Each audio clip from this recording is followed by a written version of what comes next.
오늘 말씀은 예레미야 15장 지금까지 한 거를 다 정리를 한번 하겠습니다. 15장의 1절부터 9절까지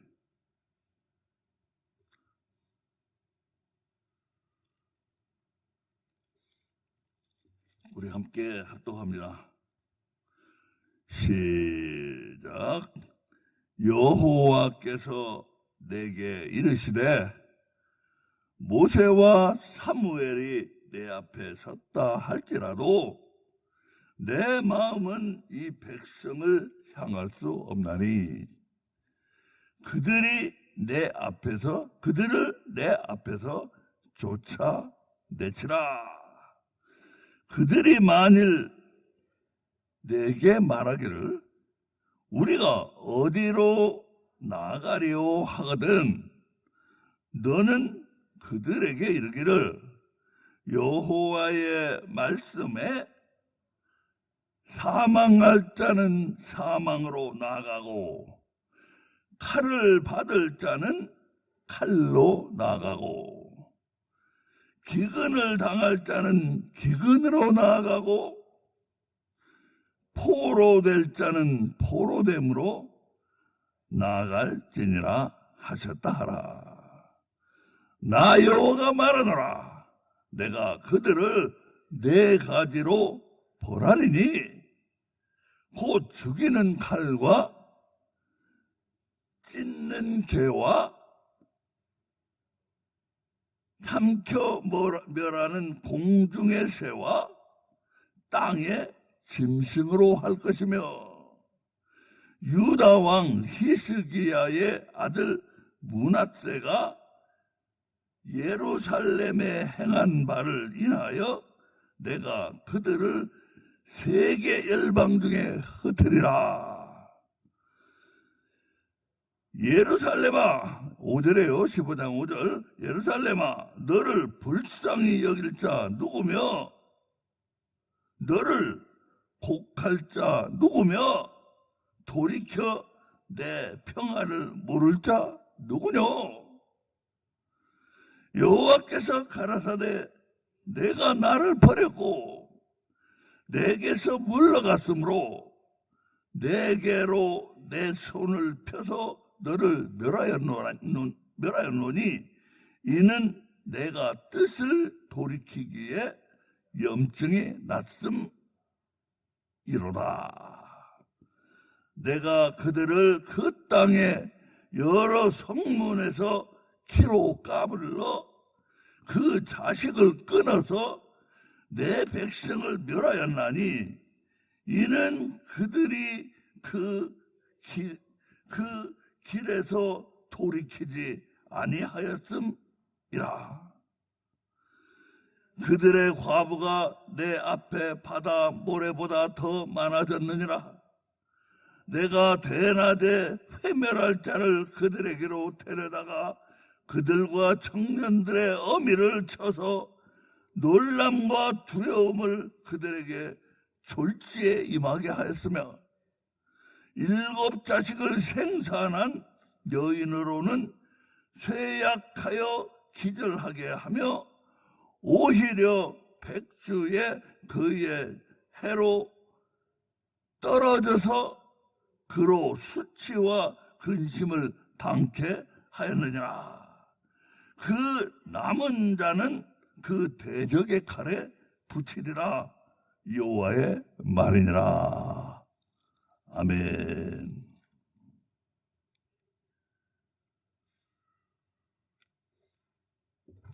예레미야 15장도 참 엄청난 장이에요. 엄청난 장인데 처음에 보다가 문제에 부닥쳤어요. 이게 도대체 무슨 말씀인가? 핵심을 잡기가 어려워요. 핵심을 잡기가 어려워가지고 문제에 부닥쳤었는데 이 말씀은 특별히 우리에게 뭘 보여주고 있느냐? 성경은 정교하게 읽는 자에게 정교한 뜻을 드러내고 그냥 읽는 자에게는 숨어버려요. 그래서 이를테면 여기 보면 벌하는 거 여러 번 나오고 뭐 짐승도 나오고 뭐 무슨 칼도 나오고 뭐 백성이 어떻게 되고 뭐 이런 거 나오니까 죄를 져가지고 벌 받는구나. 그건 끝나는 거예요. 죄를 받아 벌 받는구나.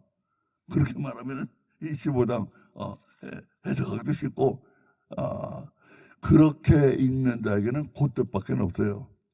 그러나 정교하게 읽는 사람에게는 기도하며 정교하게 묵상하며 읽는 자에게는 하나님이 정교한 뜻을 드러내신단 말이에요.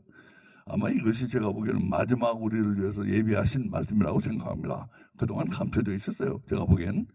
자, 그러면은 오늘 말씀을 가만히 보면 이게 뭔가 7절에 보면은 이런 말씀이 있어요. 결국 무슨 얘기냐 하면 7절에 보면 내가 그들을 그 땅의 여러 성문에서 키로 값으로 그 자식을 끊어서 내 백성을 멸하였나니 이는 그들이 그 길에서 돌이키지 아니하였음이라. 길에서 돌이키지 않는 것, 이게 계속 교만에 대한 얘기예요.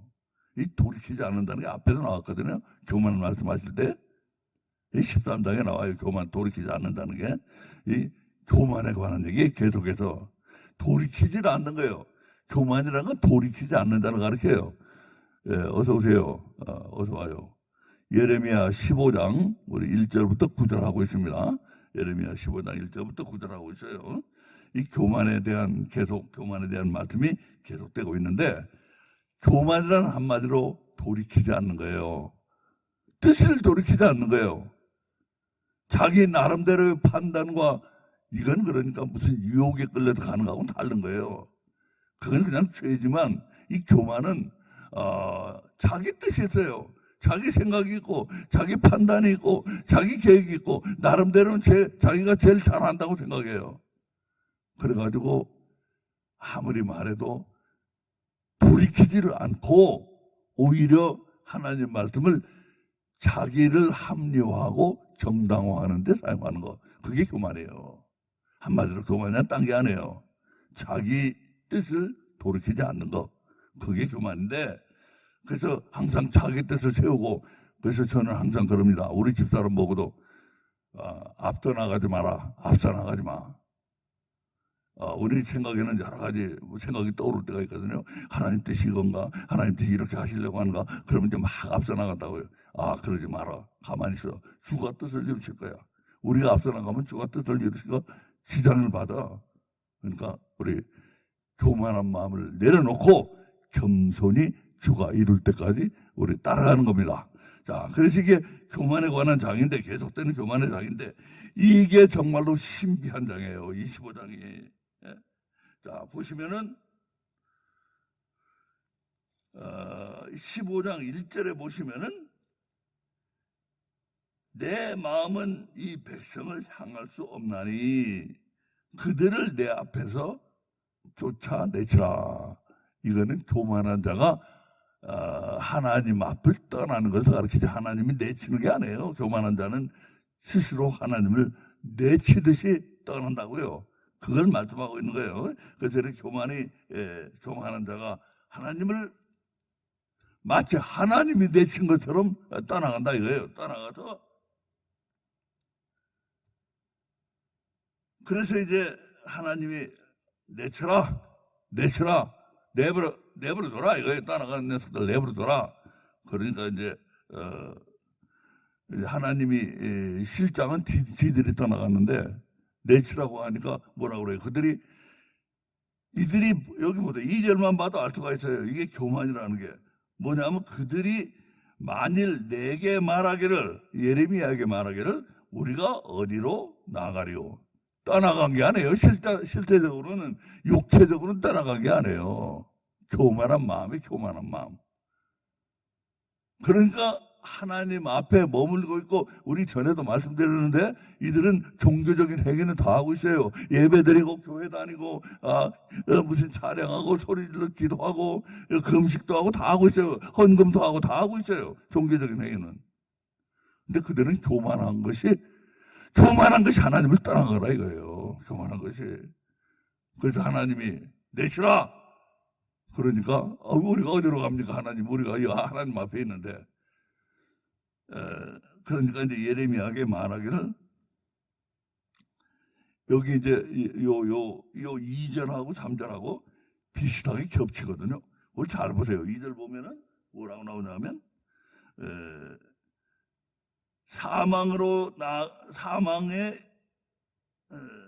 사망할 자는 사망으로 나가고 칼을 받을 자는 칼로 나가고 기근을 당할 자는 기근으로 나가고 포로될 자는 포로될 됨으로 나갈지니라. 네 가지가 나와요. 사망, 칼, 기근, 포로. 네 가지가 나와요.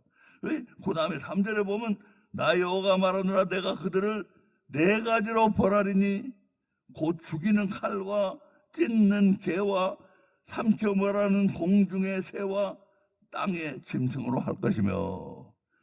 우리 9절만 해도 1절부터 9절만 해도 엄청나게 많은 양이 여기 들어가 있는데, 그러니까 그 많은 양을 할 수가 없고 그래서 몇 가지만 이제 선별해서 합니다. 이 2절과 3절을 보면은 이게 도대체 무슨 소리야? 이거 내가 이거 딱 보았을 때요, 새벽에 차를 타고 이제 오면서 이걸 딱 붙였을 때 앞이 캄캄해요. 막막해. 오늘 전해야 되겠는데 이게 뭔지를 모르겠어요. 핵심이 안 잡혀요. 왜? 같은 말로 들리거든요. 같은 말로. 왜 이렇게 두 번을, 여기 위에도 2절에도 칼이 나오는데 3절에 또 칼이 나오잖아요. 근데 2절에는 없는 것들이 3절에는 짐승들이 쭉 나와요. 그러니까 이게 도대체 무슨 소린가? 이 파악하는데 상당히 힘이 들었어요. 근데 이게 뭐냐? 교만한 자는 두 가지 벌을 받아요. 세 가지 벌을 받아요. 세 가지 벌이 나와 있어요. 교만한 자에 대해서.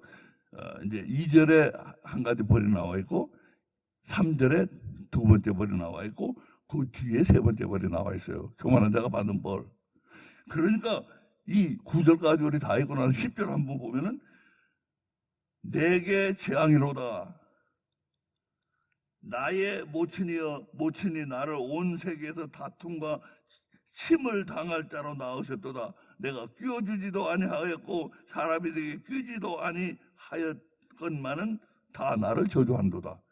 예레미야가 이 말씀을 선포하거든요.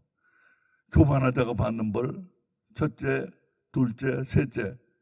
그거 선포하고 나서 예레미야가 하는 말이에요. 세상 사람들이 다 나를 미워하겠구나.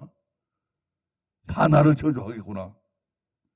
그만큼 여기가 엄청난 말씀이 여기 들어있다는 걸 여러분 아셔야 합니다. 첫 번째 벌은 뭐냐? 세상에서 당하는 벌이에요. 두 번째 벌은요, 죽어서 당하는 벌이에요. 세 번째 벌은요, 이거는 직접적인 벌이 아니고 믿음이 점점 떨어져가는 벌이에요. 이게 이 벌이 아마 제일 무서운 벌일 줄 몰라요. 세 번째 벌이. 믿음이 점점 떨어져가는 벌. 붕괴돼가는 벌. 믿음이 어떻게 붕괴되는가를 보여주고 있어요. 믿음이 붕괴되는 벌을 보여주고 있는데, 자, 우리 첫 번째 살아서 당하는 벌은, 이게 전부터 제가 이런 주장을 해왔는데, 나도 이 구절을 여기서 발견했어요. 뭐냐? 세상에서 사람이 죄를 지면은, 하나님의 자녀가 죄를 지면, 특히 세상 사람들은 세상 사람들이고, 우리 하나님의 자녀가 죄를 지면 어떻게 될까? 세상에서는 벌을 받을까 안 받을까? 나는 그런 생각을 했어요. 뭐냐? 세상에서 벌을 받는다. 세상 자체에 하나님을 제대로 믿고 섬기지 않았을 때 당하는 벌을 당하도록 장치가 되어 있다. 나는 그렇게 믿어왔고 그렇게 주장을 했어요. 근데 이게 바로 그 말씀이에요. 이 네 가지 벌은 하나님이 너 교만해서 내 말 안 들어? 그래서 벌을 내리시는 게 아니고 그 벌이 자동적으로 오게 되어 있는 벌이에요. 어떻게 해서 벌이 오게 되는가? 하나님의 보호하시는 보호막이 걷어져 버려요. 지가 떠나가니까. 지가 자꾸 하나님을 교만해가지고 제 뜻을 안 꺾고, 제 뜻을 안 버리고, 계속해서 제 뜻만 쫓아간다 이거예요. 교만해가지고. 하나님 앞에는 있는다고 있으면서. 그렇게 되면 하나님의 보호막이 걷어져요.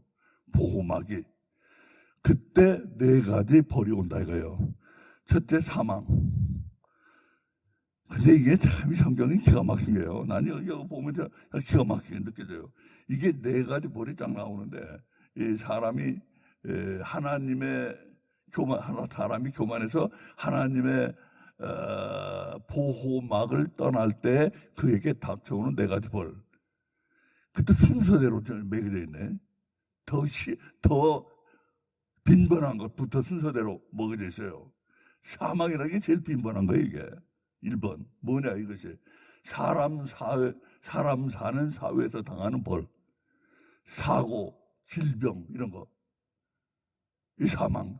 이 사고나 질병으로 해서 오는 사망 얼마나 많아요. 죽을 수도 있고, 물론 안 죽을 수도 있지만, 이 사람 사는 사회에서 뭡니까? 뭐 나는 아무 잘못도 없는데 갑자기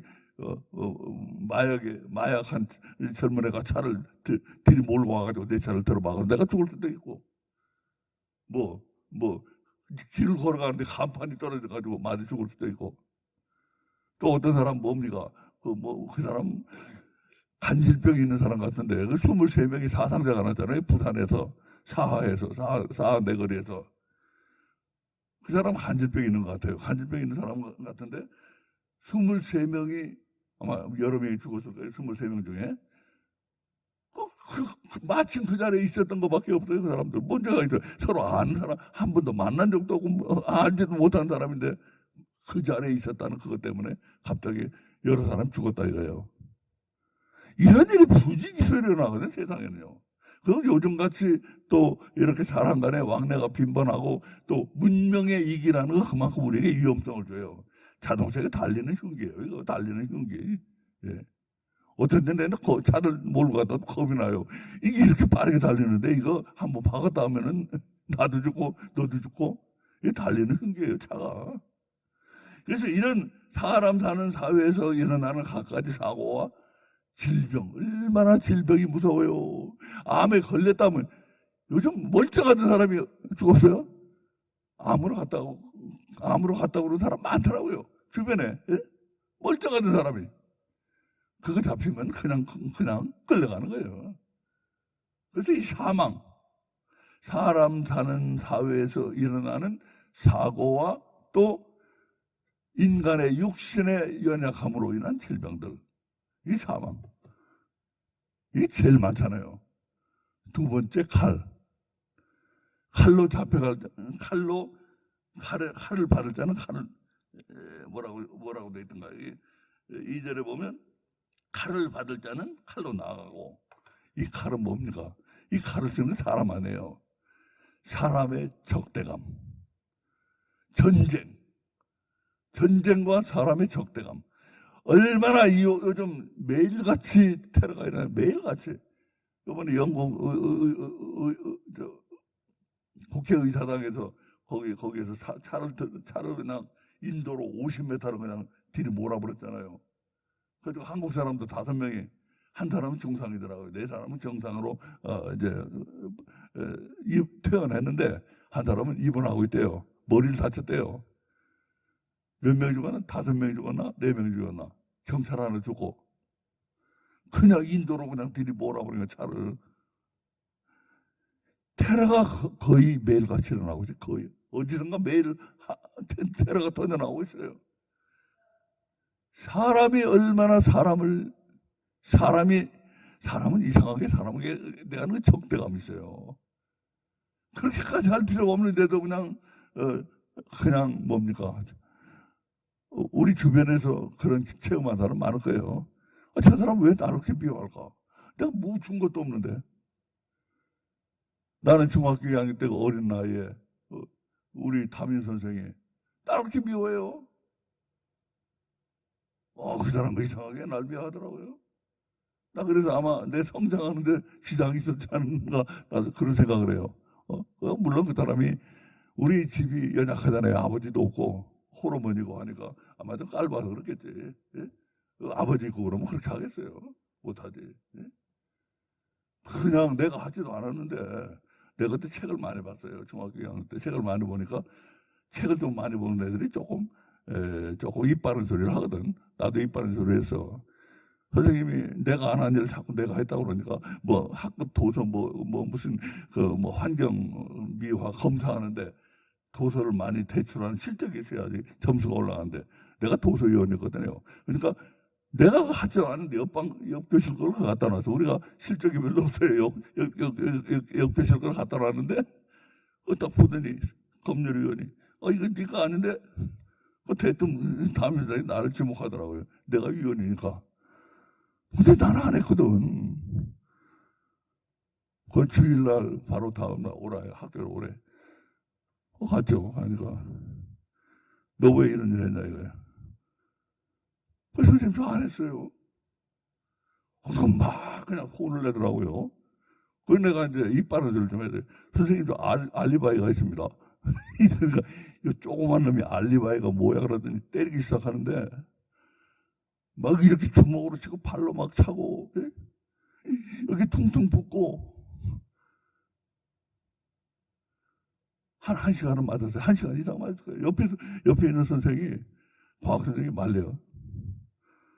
이 선생님 왜 이러십니까? 그냥 또 깜짝 놀라서 그렇게 막 애를 패니까. 그래, 이 사람, 그 사람은 공군 출신인데,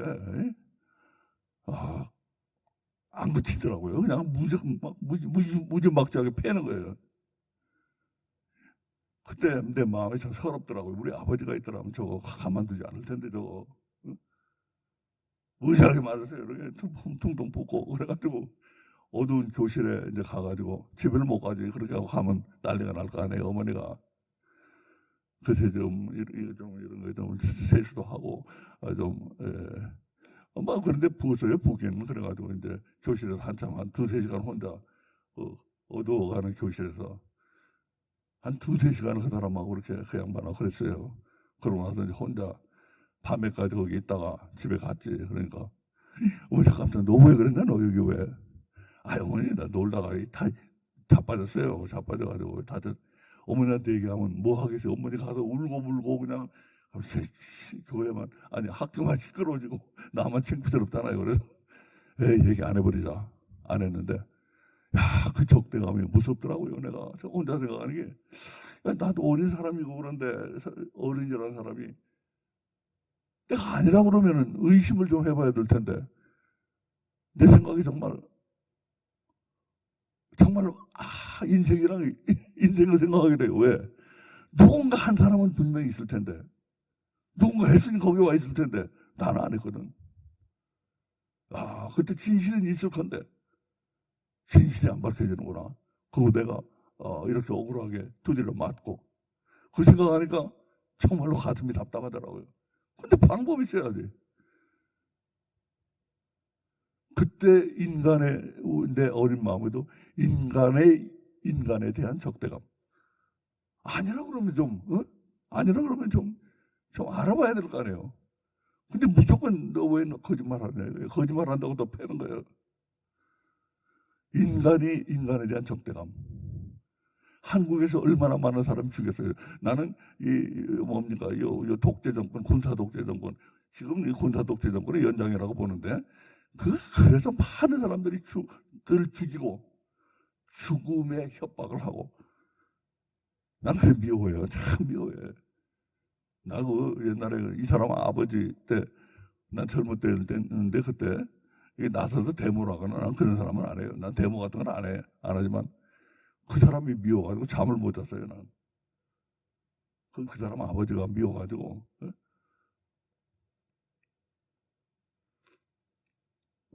인간에 대한 적대감. 그 칼이라고 표현됐어요. 언제 우리가 인간이 와서 내 등을 칼로 찌를지 몰라요. 인간은 맨 서로 욕만 하잖아요. 인간이 내 칭찬하는 사람 별로 못 봤어요. 욕만 해. 이것도 죽이는 독 아니에요. 죽이는 독. 그걸 들은 사람은 얼마나 가슴이 아파요.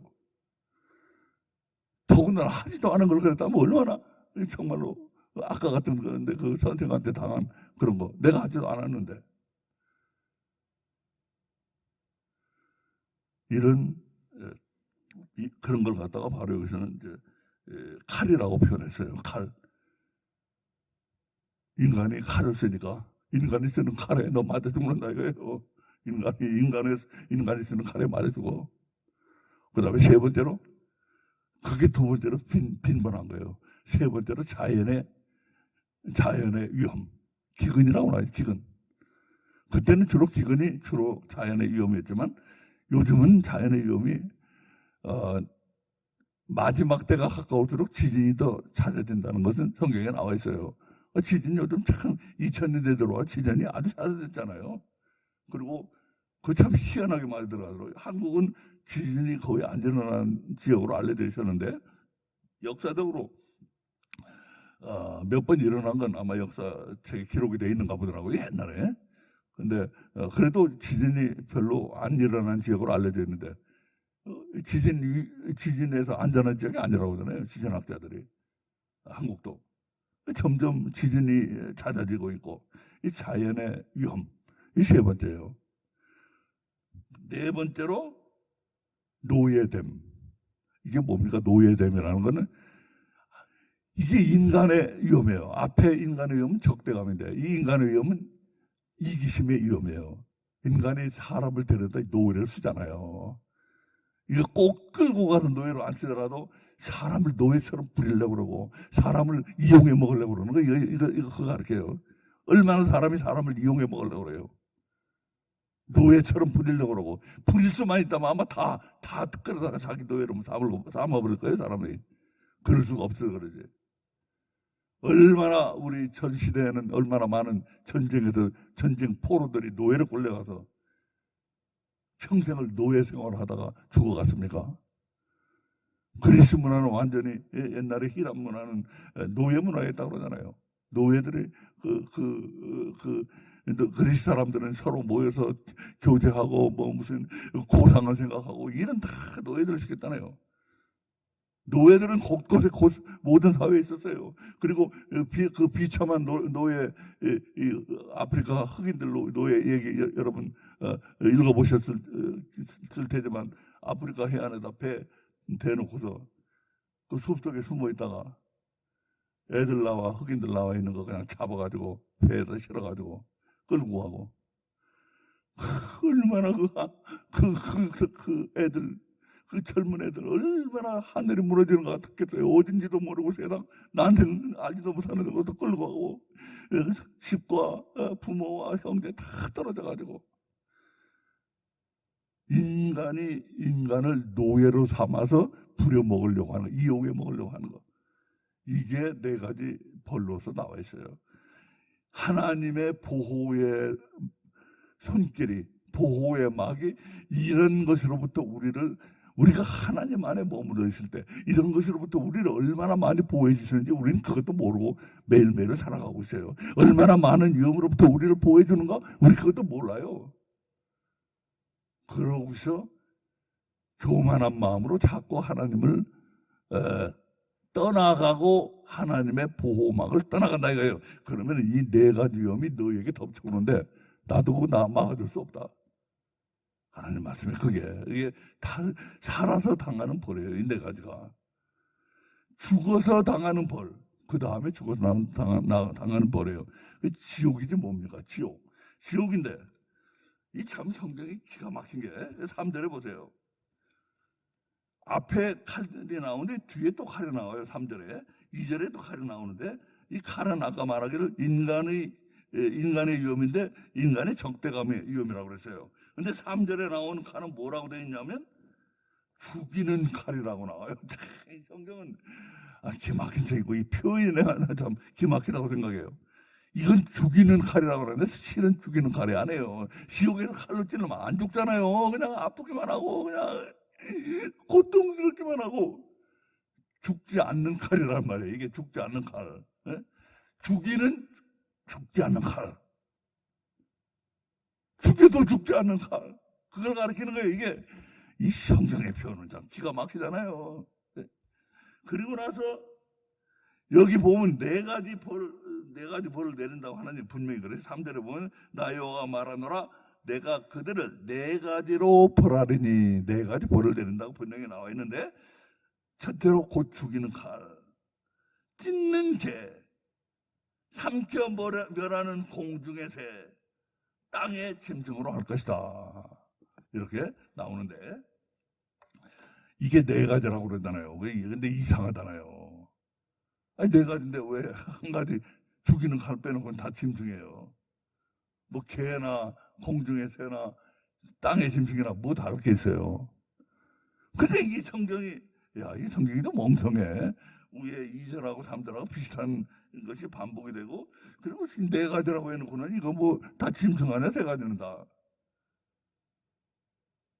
그런 수준에서 읽는 사람에게는 그런 수준의 의미밖에 안 보여줘요, 성경이. 정교하게 읽는 사람에게는, 이게 엄청난 말씀이구나. 이 세 가지 짐승이 뭡니까? 이 짐승이 바로 내가 하나님의 자녀답게 살지 않고 짐승같이 산 모든 것이 너에게 지옥이 될 거라는 거예요. 네 안에서 찢는 개가 되고, 네 안에서 공중에서 삼키는 새가 되고, 네 안에서 땅의 짐승이 되고. 땅의 짐승들은 무질서하잖아요. 무질서하고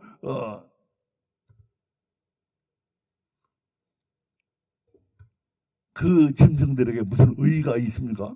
정의가 있어요? 지가 배고프면 잡아먹고, 공격하고, 무질서하고, 이런 하나님이 이 짐승들 여기 셋이나 나와 있는 거, 우리 뭘 기억해야 돼요? 이 짐승들이 누구예요? 옛날에 아담에게 하나님이 네가 관리하고 다스리라고 그런 짐승들이에요.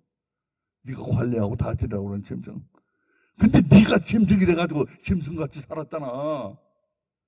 그 짐승같이 산 것이 너에게 이제 그게 지옥에서 너를 벌하는 네 가슴에서, 이 짐승같이 산 모든 것이 이제 제 안에서 그게 불이 돼가지고 활활 탄다고 그랬잖아요. 짐승처럼 산 거. 찢는 개, 지가 남을 찢어버리려고 그러고 그냥 그렇게 산 그런 것들이 지 안에서 왜 찢는 개처럼 살았어요? 욕심 때문에 아니에요. 자기 욕심 때문에. 남을 찢어더라도 남을 미워하고 그냥 남을 찢어버리려고 그러고 그냥 그런 것들이 내 안에서, 내 혼에서 기억으로 남아서 너를 죽이는, 내 안에서 너를 괴롭히고 너를 고통스럽게 하는 그게 지옥이 될 거다 이거예요. 네가 짐승같이 산 그 모든 것들, 들의 짐승처럼 살고 찢는 개처럼 살고 그 공중에서 그냥 다 삼켜버리려고 하는 새처럼 살고 그런 거, 그것이 다 내 안에서 너를 벌하는 나중에 고문 도구가 된다. 이게 고문 도구. 이게 고문 도구로 가르쳐요. 그 고문은 어디서 하는가? 네 삶에서 온 거예요. 네 삶에. 네가 그렇게 살았잖아. 우리 그걸 분명히 아셔야 돼요. 이 짐승은, 이 칼은 죽인다고 자꾸 와서 찌르는데 죽지 않는 칼. 죽이는 칼이라는 건 죽지 않는 칼이란 말을 하고 하던 말이에요. 그러고 나머지는 짐승이에요. 나머지는 짐승 세 가지인데 네 가지 보이라고 하는데 세 가지가 짐승이에요. 그게 뭐냐? 네가 짐승같이 산 그 너의 삶의 태도, 그것이 바로 너를 고문하는 도구가 된다 이거예요. 그게 바로 너의 지옥이다. 이게 무서운 말이잖아요. 그러니까 예레미야가 나중에 10절에 가가지고 아이고 사람들이 나 그냥 미워하겠네. 나를 원수처럼 알겠는데, 나를 저주하겠는데. 예레미야가 그러잖아요. 이게 엄청난 의미라는 걸 예레미야는 알기 때문에. 이것 깨달은 사람은 얼마나 예레미야한테 이를 갈겠어요. 이게 두 가지 벌이에요. 첫 번째, 살아서 당하는 벌, 죽어서 당하는 벌. 이 죽어서 당하는 벌은 그러니까 살아서 당하는 벌이 하나님을 떠난 자는 누구나 이 두 번째 벌, 죽어서 당하는 벌을 당하게 돼 있어요. 그런데 무서운 것은 뭐냐? 교만 때문에 사람이 자기 길에서 돌이키지 않고 하나님을 떠나게 되는데, 교만 때문에. 근데 이 세 번째 벌은 믿음이 자꾸 붕괴돼가는 벌을 가르치고 있어요. 믿음이 붕괴돼 갈수록 더 사람이 교만해지고 더 하나님을 찾는다고 하나님 앞에는 나오고 교회는 다니지만 그의 믿음은 점점 더 붕괴돼가지고 점점 더 하나님을 떠난다 이거예요. 하나님 앞에는 있을지언정 그 믿음이 붕괴돼가는 벌. 그것이 어떻게 표현되어 있는가 이렇게 나와 있어요. 보세요. 보면은 4절에 유다 왕 히스기야의 아들 므낫세가 예루살렘에 행한 바를 인하여 내가 그들을 세계 멸망 중에 흩으리라. 이게 무엇이냐? 히스기야는 유다 왕 중에서 선한 왕이에요. 선한 왕. 히스기야가 유다가 멸망한 게 BC 586년인데 586년에서 이 사람이 한 100년 전, 150년 그 전에 그러니까 상당히 뭡니까? 이 나라가 이제 기울어지기 시작할 때 선한 왕이었어요. 히스기야가. 근데 바로 그 아들 므낫세는 악한 왕 아니에요. 악하기로 유명한 왕이거든. 그 다음에 므낫세 바로 뒤에 아몬이고, 그 다음에 요시아예요. 요시아. 그러니까 이상하게도 요시아 다음에는 남유다가 거의 끝났다고 생각하면 거의 틀림없어요. 요시아가 그 부흥을 이뤘는데 유다가 결국 얼마 못 가도 멸망했거든. 근데 요시아와 예레미야가 같은 시대에 살았어요. 요시아는 사회적 부흥, 교회 부흥을 일으킨 사람이라. 근데 예레미야가 외친 건 뭐냐? 너희 내적 부흥을 이루어야 돼. 내적 부흥. 결국은 다 멸망했잖아요. 요시아가 그렇게 그냥 막 그냥 성전 재건축하고 그냥 막 아세라 목상들 다 깨뜨려버리고 산당도 제거해버리고 요시아가 아마 가장 훌륭한 왕이었을 거예요. 그런데 얼마 못 가서 멸망해버렸잖아요. 문제는 내적 부흥이에요. 내적 부흥. 예레미야가 그걸 외친 거라. 그러니까 둘을 나란히 두셨어요. 하나님이. 그 요시아와 같은 시대 예레미야와 뭡니까? 요시아는 그걸 꼭 외적이라고 불러야 될지는 모르겠습니다만 하여튼 외적 부흥을 갖다가 이룬 사람이고 예레미야는 내적 부흥을 외친 사람이고 외적 부흥을 그렇게 많이 이루었지만 결국은 멸망했고 예레미야의 책만 남아있는 거예요. 지금 내적 부흥에 관한 책만. 근데 거기서 예레미야가 뭐라고 하냐면 히스기야 므낫세 왕의 예루살렘에 행한 모든 것, 영적 타락, 예루살렘의 영적 타락, 므낫세로 인한 영적 타락. 그러면 므낫세로 인한 영적 타락이라고만 하면 되지. 그리고 므낫세로 인해서만 영적 타락이 왔어요, 예레미야? 그거 아니잖아요. 그 앞에 얼마나 나쁜 왕들이 많았어요. 그런데 이 므낫세만을 들은 것은 그 앞에 히스기야하고 연결을 시켰다고 생각을 해야 돼요. 히스기야 아버지는 이렇게 선한 왕인데 아들대로 가서 이렇게 악화됐다 이거예요. 영적으로 이렇게 내려갈수록 악화된다는 걸 말씀하고 있다고요. 영적으로 예루살렘이 영적으로 내려갈수록 대가 내려가 아버지에서 아들로 아들에서 손자로 내려갈수록 교회가 영적으로 타락해 간다는 걸 얘기하고 있는 거라. 하나님의 백성 교회가 그렇게 타락해 가는데 그 타락해 가는 그 하나님의 교회, 하나님의 백성이 타락해가는 그 본질이 어떤 것이냐? 그걸 다음에 설명하고 있죠. 어떻게 해서 그렇게 붕괴가 돼가는 거냐? 그걸 설명하고 있는데 이게 또 기가 막혀요. 이 설명이 뭐냐? 이 하나님의 나라 교회는 그 구원의 단위는 가정이라는 거 보여줘요. 가정이라는 거 보여주고 있어요. 가정인데 가정의 믿음이 붕괴되기 시작하는 거예요. 그거를 어떻게 해서 붕괴되는가를 설명하고 있어요. 그래서 이제 히스기야에서 므낫세로 내려가면서 또 그 손자로 내려가면서 점점 더 교회가 타락돼 가고 영적으로 타락돼 가고 하나님의 백성이 점점 더 타락돼 가는데 그 내부에서 실제로 일어나는 일은 뭐냐 하면 구원의 단위인 가정의 붕괴, 가정의 신앙의 붕괴. 그것이 일어남으로 인해서 하나님의 백성과 교회가 영적으로 타락해 간다. 그걸 보여주고 있는데 한번 보세요. 거기를 보면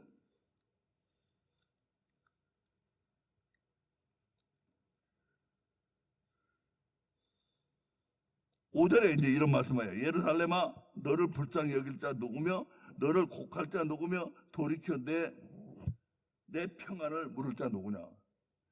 어느 정도까지 영적으로 타락하는가? 아무도 이제 서로 뭡니까? 평안을 물어볼 자도 없어져 버리고 불쌍히 여길 자도 없어지고 또 복할 자도 없어지고, 이게 완전히 사람이 다 죽었다는 말이 아니고 영적으로 완전히 타락해버리는 그 모양을 표현하고 있습니다. 그래가지고 이제 6절에 가면은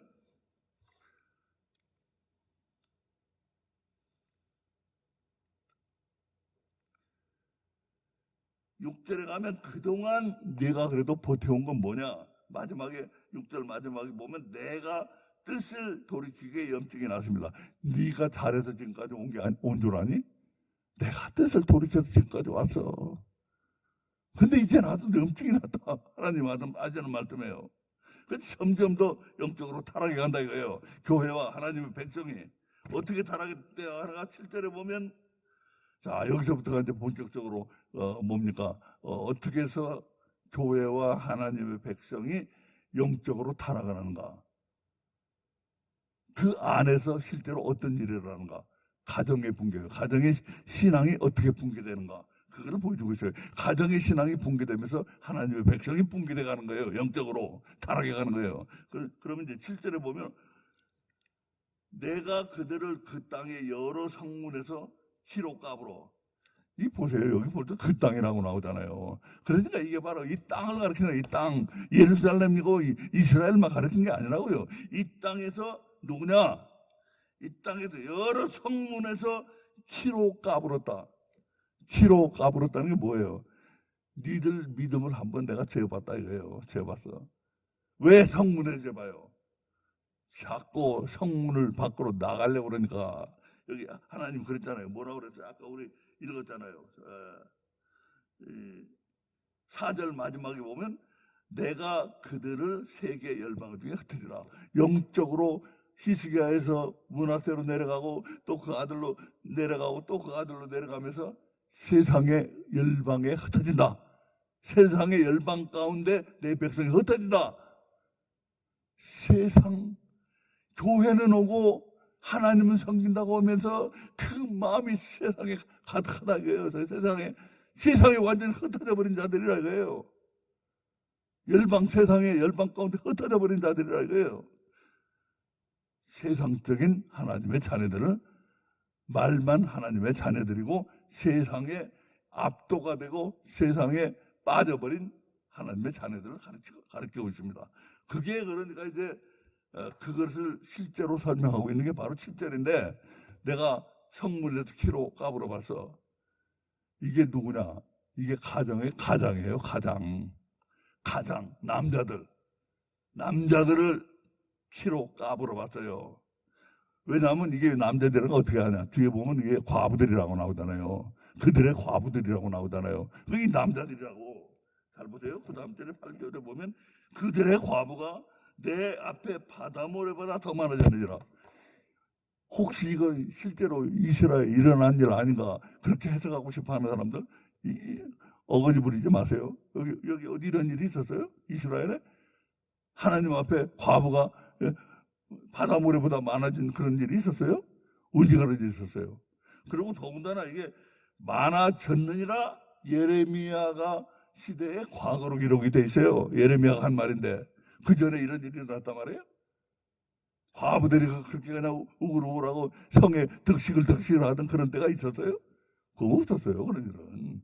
그러니까 어거지는 자꾸 역사적이다 갖다가 붙이려고 하면 안 돼요. 내가 특별히 이 15장은 해석에 많은 어려움이 있어요. 그래가지고 내가 다른 책들을 참고해 봤는데 하나도 본질에 접근한 책이 없더라고요. 얼렁뚱땅에 넘어가 버리고 그냥 안 해버리고 그냥 정말 어처구니없는 소리를 하고 있고 그만큼 여기 15절이 어려운 부분이에요. 근데 여기 보면은 그들의 과부들이라고 한 걸 보니까 성문에서 키로 까불어 본 것은 그들의 가정, 그 집의 가장이라는 걸 알 수가 있어요. 남자들이에요. 남자들. 가장의 믿음을 키로 까불어 봤어요. 여기 여러분 이거 아셔야 됩니다. 옛날에는요 가장의 역할이 작은 가정이 구원의 단위이기 때문에 가정의 제사장이에요. 남자의 역할이. 가장의 역할이 그냥 가장이고 돈만 벌고 갖다 벌어다 먹이는 역할만이 아니고 그 가정을 하나님 앞으로 이끌어가는 제사장 역을 하는 게 가장이었다고요. 가장. 이 가장의 믿음을 까불어 봤다 이거예요. 성문에서 매 세상으로만 나가려고 하니까 성문을 떠나가지고 세상으로 흩어지려고만 하니까 마음이 세상으로 흩어지니까 그냥 키로 까불어 봤다 이거예요. 그랬더니 그 다음에 당장 과부라고 나오잖아요. 떠나가 버린 거예요. 실제로 육체적으로 버리고 떠나갔다는 말은 아니에요. 떠나가 버린 거예요. 하나님이고 뭐고 다 버리고 가정이고 뭐고 버리고. 어떤 점에서 가정을 버리는가? 신앙적인 면에서 버렸다 이거예요. 돈은 계속해서 잘 벌고 잘 먹여 살지도 몰라요. 그래서 신앙적으로 버렸다는 말이에요. 이게 과부가 되려면 신앙적인 과부를 가르쳐요. 신앙적인 과부. 그래서 과부가 돼버리고 가장은 세상으로 흩어져 버렸고 교만해가지고 하나님 너 돌아와라. 너 안 돌아오면 큰일 난다. 두 가지 벌을 줬잖아요. 너 살아서 당하는 벌, 죽어서 당하는 벌 얘기했잖아요. 그러고서 너 그렇게 다 경고를 다 주시고 나도 키로 까불어 본 거라 까불어 봤다 이거예요. 그런데 다 흩어져서 나가고 돌이키질 않아. 그러니까 신앙적으로 과부가 된 거예요. 그러면 어떤 일이 일어나는 걸 설명하고 있어요. 신앙적으로 과부가 돼버리면은 그 바로 실제로 보세요. 그 자식을 끊어서 내 백성을 멸하였나니 이 실제로 자식을 죽이고 백성이 끊어졌다 그 말이 아니에요. 이렇게 가장이 교만해가지고 마음을 돌이키지 않고 하나님을 떠나면은 신앙적으로 가정을 버리면은 신앙적으로 과부를 만들어 버리면은 어떻게 돼요? 믿음의 대가 끊게 버린다는 얘기예요. 믿음의 대가. 자식을 여기서 뭡니까? 내가 그 자식을 끊었다고 하는 말 이게 바로 믿음의 대가 끊어진다는 말이에요. 가장이 그처럼 교만해가지고 신앙적으로 과부를 만들어버리고 신앙적으로 가정을 떠나버리면 그 가정은 믿음의 대가 끊어진다 이거예요. 제가 이거 여러 번 설명했습니다. 뭐라고 설명했냐. 어떤 사람이 그래요. 왜 그 옛날에부터 그렇게 좀 그 자녀들을 교회 나가라고 안 했습니까? 교회 좀 보내지. 그러니까 그 사람이 이런 말을 해요. 목사님, 나 매주마다 애들 보고 교회 가라고 그랬어요. 근데 안 가는 걸 어떻게 해요? 그러더라고. 그래서 내가, 그래, 선생님은 교회 갔어요? 저는 그냥 간 적도 있고 안 간 적도 있고 그러죠. 그렇게 교회를 다니면은 애들이 교회를 시리어스하게 생각하겠습니까? 애들은 참 잘 알아요. 자기 그 목사 가정의 애들이 흔히 잘못되는 것도 목사가 뭘 꼭 잘못하고 자녀와 관계가 있어서 잘못되는 점도 있을 거예요. 그러나 내가 보기 그거보다는 애들이 자라면서 자기 부모 아버지가 목사하는 걸 알거든. 목사람으로 자기 집에 어려운 것도 알거든. 목사하면 진짜로 제대로 된 목사하려면 아무래도 어려워요. 가난하고 그 감당할 각오를 해야지. 돈 벌려고 목사가 되면 안 되죠, 그거야. 그러니까 각오를 해야 되는데 애들이 그런 남들 하는 걸 못하고 그러면서 자기 가정과 비교를 하거든. 그러니까 우리 아버지는 목사하기 때문에 이렇게 내가 살아야 되는구나. 그런데 애들이 감각이 예민하잖아요. 근데 이걸 본다고 애들이. 그러면은 아버지 생각에는 이것이 정말로 이것을 자기가 하는 일에서 정말 생명을 바쳐서 하고 있는가? 가만 보니까 아버지도 부모함이거든. 하긴 열심히 해. 근데 그것이 그렇게 자기를 대하는 거 자녀한테 가르치는 거나 야 너는 하나님이 첫째다. 너 학교를 못 가도 네가 교회는 가야 되고 학교 공부를 못했더라도 성경을 읽어야 된다. 그렇게 가르치는 아빠는 없거든. 목사라고 해도. 이 두 마음인가 아닌가를 봐요. 근데 두 마음을 자녀들이 읽는 거예요. 그렇다면 어떻게 생각해요? 자라가지고 우리 아버지도 결국은 완전히 자기 모든 것을 바쳐서 하나님을 섬기는 건 아니라는 걸 자기가 봤거든. 그렇다면 굳이 하나님 그 길을 어렵게 갈 필요가 있는가? 그런 판단하게 되는 거예요. 점점 그래서 그 길이 어려운 길이기 때문에, 그 길이 쉬운 길이고, 그 길이 정말로 참된 주의 종의 길은 어려운 길이거든요. 그리고 고난을 각오해야 되는 길이고. 그런데 내가 그 길을 갈 필요가 있어? 그렇게 우리 아버지도 온 마음을 다 들여가지고 하나님 섬긴 것도 아닌데 보면은, 그렇다면 그렇게 갈 필요가 있어? 열이가 식어버리는 거예요. 그래가지고 교회를 안 다니는 주의 종의 자녀들이 많이 나온 거라. 그러니까 뭡니까? 여기 우리가 지금 설명하고 있는 게 가장의 태도, 신앙적으로 하나님 앞에 온전히 전심을 다하지 않는 아버지. 그 아버지는 신앙적으로 부인을 과부를 만들어버리고 신앙적으로 대가 끊겨버리게 한다고요. 자녀 안 믿어요. 이제 점점 안 믿어. 점점 안 믿잖아요. 지금 벌써 대학교만 가면 교회 안 나가잖아요. 그전에는 손잡고 끌려가지만. 그래서 대가 끊는데, 가정에 대가 끊는데, 그 다음에 신비한 것을 이제 여자의 역할이에요. 여자의 역할. 나는 그 다음에 읽을 때, 야, 이게 도대체 무슨 얘기야? 나도 아주 당황했어요. 처음에. 당황했는데, 여기를 한번 읽어보세요. 이 9절, 이제 8절, 9절만 읽고 이제 마칩니다. 8절, 9절 한번 보세요. 그들의 과부가 내 앞에 바다 모래보다 더 많아졌느니라. 내가 대낮에 회면할 자를 그들에게로 데려다가 그들과, 과부들이에요. 과부들과 청년들의 어미를 쳐서, 이제 과부들과 그 밖에 어미들을 가르치죠. 청년들의 어미를 쳐서 놀람과 두려움을 그들에게 졸지에 임하게 하였으며, 이 과거로 표현한 걸 잘 보세요. 이 과거로 돼 있잖아요. 과거에 이런 일이 있었어요? 예레미야 전에 이런 일이 있었어요? 없었어요. 그 다음에 9절에 보면 이것도 또 과거로 돼 있어요. 여자들에 관한 얘기는 다 과거로 돼 있어요.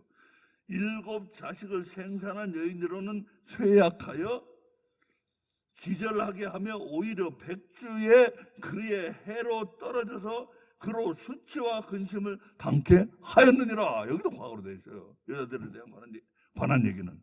그 남은 자는 그 대적의 칼에 붙이리라. 여호와의 말이니라. 우리 요 부분만 보고 이제 마치겠습니다. 시간이 많이 가는데 요 부분만 보고 마치겠어요. 자, 이렇게 가장이 하나님 앞에 굳건히 서서 믿음을 보여주지 못하면은 신앙적으로 그 가정은 대가 끊겨버리고 그 아내는 신앙적인 과부가 된다고요. 그렇게 되면 어떻게 돼요? 나는 어저께도 내가 말씀드렸는데 하나님이 하와를 지으시면서 내 돕는 배필이라고 그러잖아요. 내 돕는 배필. 돕는 배필이라는 게 나는 그 상당히 심각한 의미라고 난 봐요. 뭐냐? 아담아, 네가 주고 네 아내는 너의 종이야. 너를 돕기 위해서 있는 사람이야. 나는 그런 말이라고 보지 않아요. 그런 말이라고 보지 않고 뭐냐? 아담아, 너는 네 아내 하와가 없으면 너는 받지도 못할 그런 남자는 그런 부분이 있어요. 남자는 여자의 도움이 필요해. 돕는 배필. 뭘 도와요? 구원을 돕는 배필이야. 어저께도 말했지만 남자들 중에는요, 교회를 가고 싶어도 제 발로는 교회 문턱에도 못 나올 그런 주변머리 없는 남자들 수두룩해요. 주변머리가 없어 남자들은. 여자들은 주변머리가 있거든. 그래가지고 받아들이기도 잘하고 예민하고 센시티브하고. 그러니까 여자들은 뭡니까? 남자들은 돌덩어리 같은 자들이에요. 돌덩어리 같은 자들에서 딱딱하고, 그러니까 딱딱하니까 좋은 것이 와도 얼른 받아들이지 못해. 좋은 것이 오면 받아들일 수 있도록 한 게 바로 돕는 배필이라. 하나님의 그 얼마나 좋은 말씀이, 은혜의 말씀이 오면은 여자들이 그냥 나가서 그냥 난리를 펴가지고 교회를 일어났잖아요. 여자들이 지금도 3분의 1은 여자들이고, 아니 3분의 2가 여자들이고 남자들은 3분의 1밖에 안 되잖아요. 그래가지고 이렇게 남자들은 돌덩어리고 목적 같은 자들이고 거기에다가 여자들이 남자들의 돕는 배필이 돼서 좋은 것이 오면은 그걸 받아들일 수 있는 통로의 역할도 하고, 그런데 나쁜 일이 일어나기 시작하면 여자의 그게 큰일이에요. 그 센시티브한 게 뭐예요? 이게 바로 그 8절 9절이 이 센시티브하고 민감한 것이 나쁜 일이 오기 시작하면은 대낮에도 귀신이 들어버려요. 회배를 잘 보낸다는 게 귀신 듣는다는 거예요. 대낮에도 귀신은 은밀한 데도 작업을 하는 건데 아주 대낮에도 귀신이 들려버려요. 그리고 뭐예요? 그냥 뭐예요? 그 8절에 놀람과 어미를 쳐서 놀람과 두려움과 그냥 놀라고 두려워하고 불안해하고 졸지에 그게 임하게 하였느니라. 뭐예요? 임하게 하였느니라. 내가 그렇게 여자들을 지었느니라 그 말씀이잖아요. 지어가지고 여자들을 이미 그렇게 하나님이 지어놓으셨기 때문에 좋은 일이 있을 때는 여자들 때문에 남자들이 무지무지하게 좋아져요. 근데 나쁜 일이 있으면은 특히 신앙적으로 나쁜 일이 일어나면 나쁜 일, 신앙적으로 가장이 과부를 만들면 신앙적인 과부를 만들어버리면 2배, 3배로 악화된다 이거 일이. 여자들이 두려워하고 불안해하고 그냥 놀라고 그냥 졸지에 귀신 들린 사람들 같이 대낮에 귀신 들린 사람들 같이 그렇게 돼버린다 이거예요. 여자들이 민감성이 인간을 구원하기에 참 좋은 도구가 될 수도 있지만 인간을 타락의 길로 이끄는 데는 스스로 괴멸되버리고 이렇게 되면 불안해하고 두려워하고 우리 집 비밀을 하나 실토하면 우리 집 사람은 여자니까 불안해하고 두려워할 때가 많아요. 이봐, 자네 사모야 뭐야 이거? 어? 나한테 혼날 일이 많아요. 우리는 좀 목적 같은 데가 있잖아. 남자는 왜 그렇게 불안해? 그렇게 불안하면은 실제로 이 상황이 10만큼 불안하다 그러면 여자들이 100만큼 불안한 걸로 만들어 버리거든. 큰 문제라. 실제 상황은 10만큼밖에 안 불안한데 우리 집 사람이 옆에서 불안해하면 100만큼 불안한 걸로 보여요. 예? 그럼 나도 그것 때문에 넘어가기 했었거든. 왜 그렇게 불안해? 당신 사모야 뭐야? 여자들은 그런가 돕는 배필이에요. 좋은 의미에서 돕는 배필이고 여자들이 이렇게 하면 이제 남자들도 그냥 남자들도 여자들 또 영향을 잘 받아. 남자가 여자가 옆에서 그렇게 놀라고 불안해가지고 벌벌 떨어보세요. 남자도 그냥 확 꼬꾸라져 버리지. 그걸 이기고 설 남자들이 없어요. 그 여자들이 이렇게 역할이 정말로 돕는 배필 아닙니까 이게? 이렇게 되니. 그리고 이제 9절에 7 자식을 생산한 여인, 자식을 7이나 생산하는 여인은 든든하거든요. 목에 힘주고 다니거든요. 근데 그렇게 7이나 생산한 여인도 신앙적으로 무너지기 시작한 가정으로부터 신앙적으로 무너진 가정, 신앙의 대가 끊겨버리면은 이 7 아들을 낳은 여인도 어떻게 돼요? 쇠약하여 기절하고 헐핏하면 기절해. 쇠약하고. 그리고 백주에 해가 떨어졌다는 게 뭐예요? 깜깜한 밤인 것 같아. 그 사람은 깜깜한 밤, 대낮인데도 깜깜한 밤이에요. 그래가지고 근심하고 걱정하고. 자, 이렇게 되면 어떻게 되는가? 마지막 말씀이 또 기가 막혀요. 뭐라고 그래? 그 남은 자는 그 대적의 칼에 붙이리라. 그 남은 자가 뭐예요? 이 나무자라는 건 딴 거 아니에요. 이 무슨 지금 말한 거 외에 나무자라는 말이 아니고 이 꼴이 되면 신앙적으로 너희에게 남아있는 게 뭐가 있겠느냐 이거예요. 그거 사단의 밥이다 이거예요. 그렇게 되면 이제 완전히 밥이다 이거예요. 가장의 믿음을 세우지 못하고 신앙의 대가 끊겨버리고 아내가 대낮에도 귀신이 들리고 대낮에도 밤처럼 걱정 근심에 쌓이고 불안과 두려움과 놀라움에 쌓이면은 이제 그 가정은 남은 게 뭐가 있겠냐 남은 게 사단의 밥이다 이거예요. 사단의 밥. 이렇게 해서 가정이 붕괴돼 가는 거예요. 가정이 붕괴돼 가면은 오늘날 이렇게 붕괴된 가정 무수하게 많습니다. 믿음의 가정이라고 하는 가정 중에도 이렇게 붕괴되는 가정이 무수하게 많아요.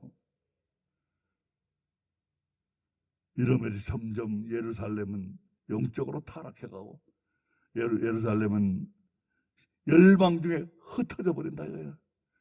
교회 열방 중에 다 흩어져 버리고 하나님의 백성 열방 중에 다 흩어버리고 교회라고 간판은 달고 십자가는 서 있고 주일마다 예배는 드릴지 모르지만 열방 중에 다 흩어져 버린 교회. 오늘날 그런 교회 아닙니까? 자, 우리 이 말씀은 정말로 심각한 말씀이에요. 그러니까 이렇게 다 말해놓고 나서 예레미야가 땅을 치잖아요. 이거 내가 나를 다들 원수로 알겠구나. 내가 이런 말씀이나 선포하고 있으니 나를 저주하겠구나. 자, 우리 이 말씀 생각하며 잠시 기도드립니다. 이 시간이 오래 갔네요. 오래 갔어요. 자, 기도드리겠습니다. 아버지 감사합니다. 오늘도 우리를 불러주시고 우리 토요일 기도의 날이 되어서 이제 우리 좀 길게 하나님 말씀을 보았습니다.